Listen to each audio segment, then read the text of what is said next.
त्यावेळेला मी दुर्लक्ष केलं थोडंसं. मी या छोट्या छोट्या गोष्टींकडं केलेल्या दुर्लक्षांचं नंतर मला खूप किंमत मोजावी लागली. ती गोष्ट आली दाम.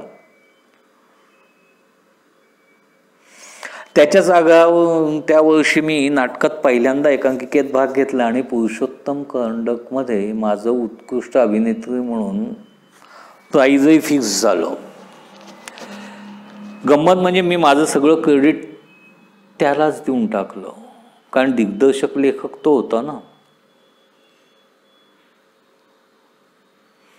नाटकाच्या निमित्ताने मला नेऊन म्हणजे आणणं, नेणं, सोडणं, ते अशा सगळ्या कारणांनिमित्ताने आमच्या भेटीगाठी, भेटणं, हिंडणं फिरणं वाढलं होतं ॲटोमॅटिकली.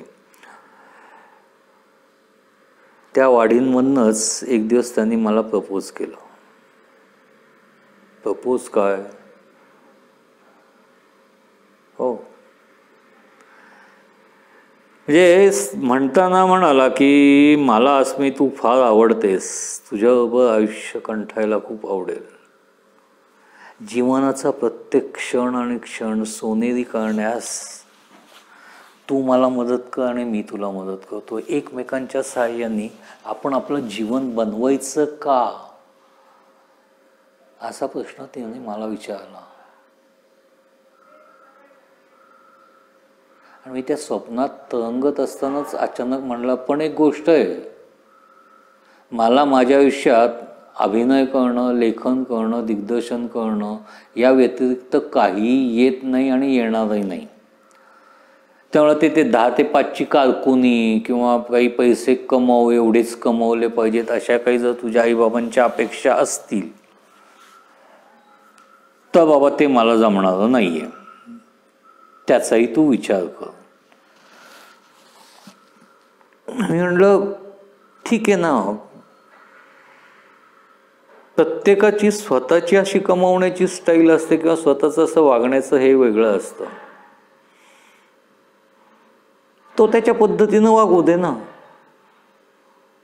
पण कमावणार या मार्गाने एवढंच म्हणतोय. एखाद्याचा व्यापार असतो, व्यापाराला तर कुठं महिन्याचा महिना निश्चित उत्पन्न असतं. एखादा महिना 10 लाख मिळतात, एखादा महिना 50,000 मिळतात. पुन्हा आपण व्यापाराला कमी हिणवतो का, कमी म्हणतो नाही. आंधळी होते तेव्हा मी. त्या स्वप्नांच्या राज्यात तो किती गोड दिसत होता आणि मला वाटायचं जगातलं सगळं टॅलेंट त्याच्याकडंच आहे. तसाही अमिताभ आता 50कडं चाललेला आहे, 50-55 क्रॉस होऊन चाललाय.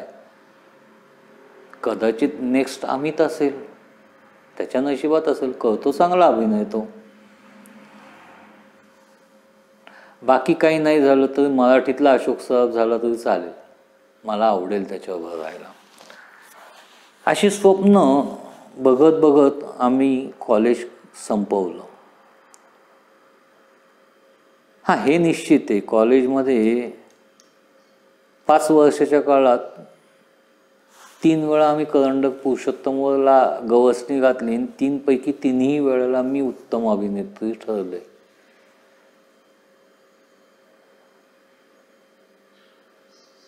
कॉलेज विश्व संपलंच ते शेवटी.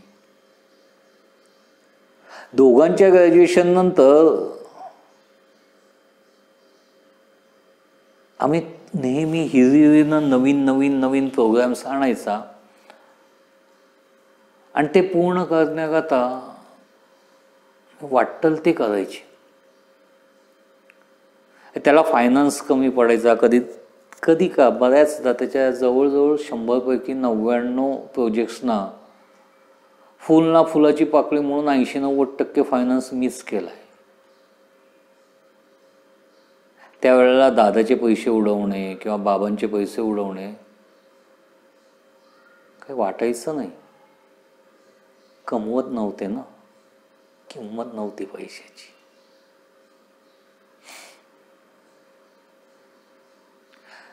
ग्रॅज्युएशन झालं, आई बाबा लग्नाच्या मागं लागले. दादाचंही लग्न ठरत होतं. एका मांडवातच दोघांचं करायचं, कारण तसे आम्ही पाठीला पाठ लावून आलेलो.